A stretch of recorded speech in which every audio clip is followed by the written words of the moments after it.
Hey guys, welcome back to our channel. Today in this following video, I'm going to show you the ways to fix Safari "this connection is not private" error on iPhone. So if you're able to see this sort of error, then what you can do is, in order to fix it, first of all, you could go ahead and open up your device. Then you could, first thing what you can do is you can try clearing your browsing data on Safari. For that, go ahead and open up your settings application. When you open up your settings application, go ahead and press the Safari icon. Next, you just have to go ahead and click on clear history and website data. When you've actually done that, go ahead and click on clear history and data. As you've done that, you should be able to fix the issue.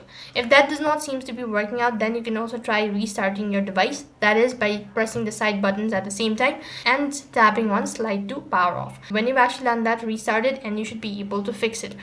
Otherwise, you could also go ahead and use the private mode. So basically, you just have to tap on the tab icon and select the tab group icon from the Safari itself. And then you can go ahead and select the private option, then tap on the plus icon. This will open up a private tab and you can view the website as well. And if nothing seems to be working out, you can also try checking your date and time. So open the settings app once again and then go to general and select date and time, toggle the button for set automatically, and you should be able to fix it. So these are some of the ways to fix your Safari "this connection is not private" error on iPhone. That is all for this video. I hope the video was helpful. Make sure to like, share and subscribe to our channel. Thank you for watching. See you in the next video.